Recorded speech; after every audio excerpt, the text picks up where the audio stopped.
Meet Alexa Kirsting and Grace Omasta. Alexa was diagnosed with lung disease at age 7. She loved to dance and wanted to learn Taekwondo and couldn't wait to learn how to drive.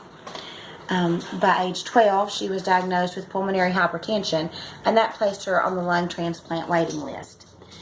Miss Grace Omasta, she was diagnosed with dilated cardiomyopathy shortly after birth. At one point while she was on life support, she suffered a stroke, but she fought so hard from this and came back from it.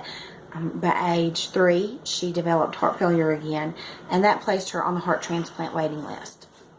Hi everybody, my name is Amanda, and we're going to talk about organ donation today. I've been registered as an organ donor since I was 18, and I hope that if you've not already, that you'll become one too.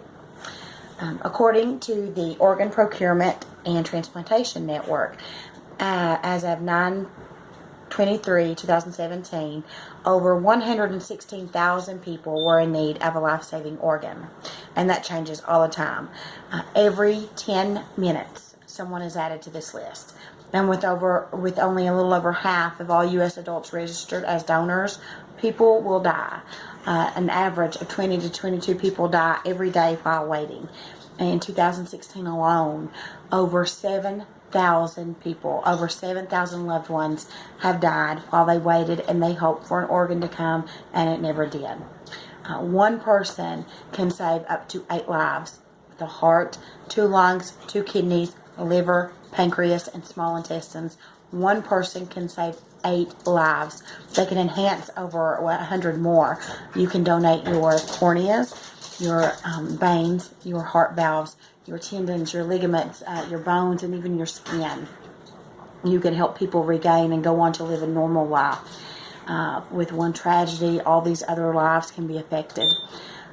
Organ donation is only considered at the time of death, at the time of brain death. Brain death is determined by a series of tests that the physicians do to determine any brain activity. And they do this in different time increments. If there is no brain activity noted, that is legally and medically considered death.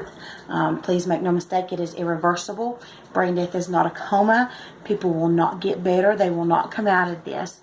If no brain activity is noted, the patient has died. This can be a little confusing to families because they see a patient, their family member, on a ventilator, on a breathing machine, and they think they're breathing, that there's hope. But there is not. The purpose of the ventilator is to supply oxygen to the organs in case for organ recovery in the near future.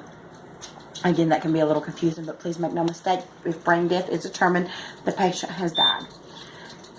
Over the years, we've talked about organ donation, and one of the biggest things that people will say that I've heard is, well, if I'm an organ donor and I go to the hospital, they're just going to let me die. And that is so far from the truth. I'm not even sure where to begin with that. When you are sick or you are hurt and you go to the hospital, you are the hospital's responsibility, and you are their priority. They are not going to let one person die in front of them to give a kidney to someone in another state. They're just not going to do that. Another thing I've heard is about an open casket. There are things that the people do who prepare the body that to where the physical appearance of the patient is not altered. So an open casket is possible if that's what the family wishes. It also does not cost the family anything for the organ recovery or donation process.